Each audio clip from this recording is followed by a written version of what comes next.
যতই আমরা ভেজ বিরিয়ানি, আন্ডা বিরিয়ানি, চিকেন বিরিয়ানি খাই না কেন, মাটন বিরিয়ানির প্রতি আমাদের আলাদাই আকর্ষণ, তাই না?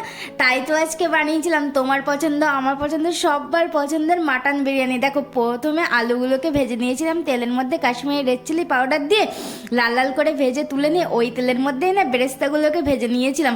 আর আমি এখানে অনেকটাই পেঁয়াজ নিয়েছিলাম, অর্ধেক বেরেস্তার জন্য ভেজে নিয়েছিলাম আর একদম মাংসের জন্য। তারপরে বেরেস্তাগুলোকে সাইড করে ওই তেলের মধ্যে গোটা গরম মশলা, তেজপাতা, শুকনো লঙ্কা ফোড়ন দিয়ে খানিকটা হলুদ দিয়ে আদা রসুনের পেস্ট দিয়ে দিয়ে পেঁয়াজগুলোকে ওর সাথে মিশিয়ে নিয়ে, আর আমি আগে থেকে না মাটনটা সিদ্ধ করে নিয়েছিলাম, জানো তো?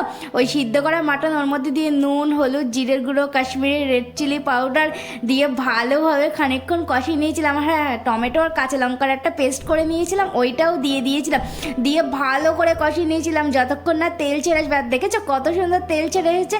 তারপরে ওই যে মাটনের রোগানটা ছিল না, ওই রোগানটা দিয়ে ভালো করে নেড়ে চেলে ওর মধ্যে খানিকটা গরম মশলা আর খানিকটা বিরিয়ানি মশলা মিশিয়ে সাইডে রেখে দিয়েছিলাম।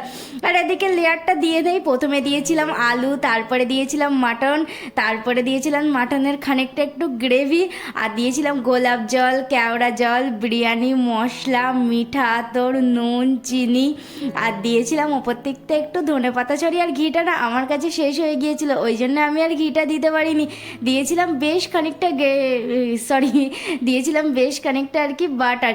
এভাবেই প্রত্যেকটা লেয়ার করে নিয়েছিলাম, বেশি লেয়ার করিনি, দুটো লেয়ারই করেছিলাম আর কি, কারণ আমরা তো দুজন মানুষ কতটাই বা খাবো, ওই জন্য দুটো লেয়ার করেছিলাম। তারপরে ওপরের লেয়ারটা ভালো করে নিয়েছিলাম। ওই যে ওপরের লেয়ারটা ছিল না, ওই লেয়ারটায় বেশি কিছু দেইনি, দিয়েছিলাম সামান্য একটু ধনেপাতা বেরেস্তা আর দিয়েছিলাম বাটার দিয়ে ভালো করে আধা ঘন্টা মতন স্টিম হতে